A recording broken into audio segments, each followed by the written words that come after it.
Now, Putin has gone absolutely crazy, says Donald Trump, after earlier he said, I don't know what the hell happened to Putin. He's sending rockets into cities and killing people, and I don't like it at all. Donald Trump also saying he's considering more sanctions on Moscow, as he also, though, hit out at Ukraine's leader, Vladimir Zelensky, saying he is doing his country no favours by talking the way he does. A new diplomatic swerve, perhaps, then, from Donald Trump after a weekend that saw nearly 300 drones and 70 missiles launched on Ukraine, killing at least 12 people. We're just getting information coming into us, in fact, from Ukraine as well about that continuing over the last few hours. 355 drones and 9 missiles said to have been launched Sunday night, early Monday morning on Ukraine as well. Well, let's first of all hear from Donald Trump.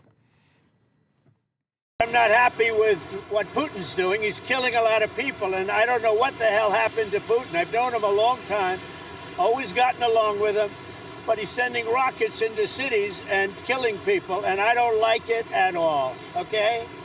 We're in the middle of talking, and he's shooting rockets into Kiev and other cities. I don't like it at all. Donald Trump there, with all that giving rise to speculation that Russia, rather than preparing for a ceasefire, is actually gearing up for a summer offensive. Let's talk about that with Oliver Farry from our International Affairs Desk. Oliver, what's the likelihood then of this offensive taking place, and what are Kyiv and Moscow, potentially anyway, doing to prepare for it? Well, Ukraine is definitely bracing itself for a Russian offensive, which will largely be focused on taking territory in the east of the country, territory on the ground, which to date, Russia has been quite successful over the last 18 months in doing so, albeit very much at a cost. Their main efforts will likely to be concentrated on the small towns of Konstantinivka and Povrovsk, which lie between the Ukrainian-controlled Kramatorsk and the Russian-controlled Donetsk.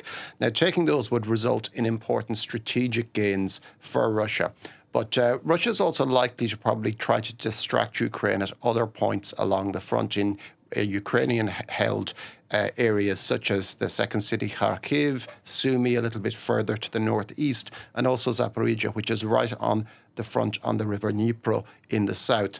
Now, as we've seen this weekend, a significant part of the offensive will likely to be an overwhelming of Ukraine with airstrikes and drone strikes. Russia's also trying to degrade Ukraine's drone defensive, which have been relatively effective by locating and targeting radar stations that those defences are dependent upon.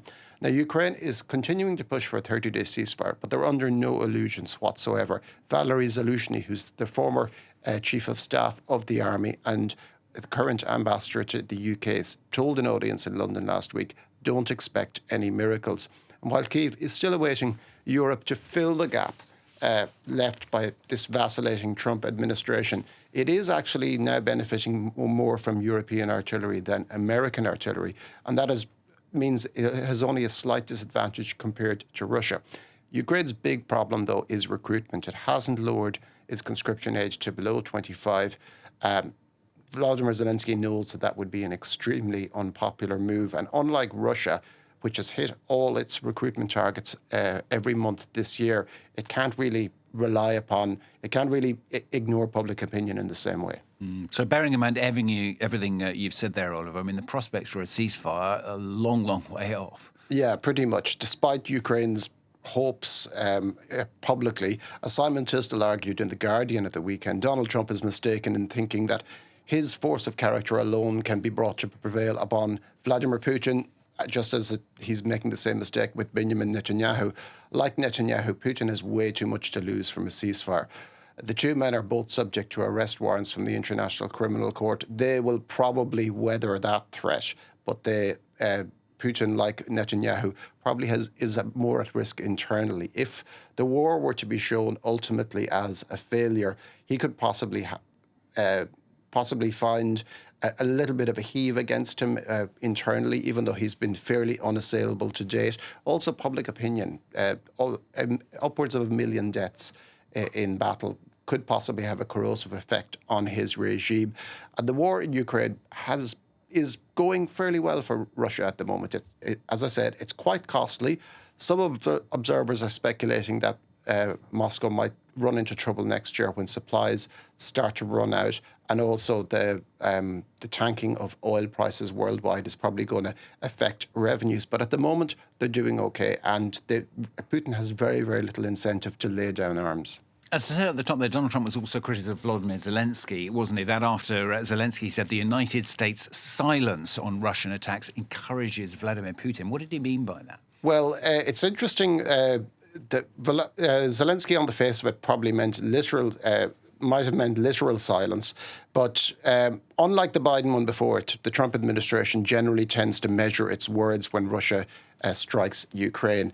That wasn't the case with Trump earlier on today. However, Trump did probably have harsher words still for Volodymyr Zelensky there. But it's quite likely that the Ukrainian president was more thinking about the United States' reluctance to join with sanctions. But again, that's something that Trump did mention there in his comments earlier on.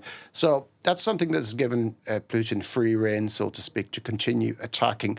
And Zelensky would have good reason to think about this, given particularly the 2-hour conversation between Donald Trump and Volodymyr Zelensky last week. After it, Trump had very, very little to say about a potential ceasefire, but he was instead talking about potential trade deals with Moscow. So there's not much of a disincentive being proffered to Moscow at this time.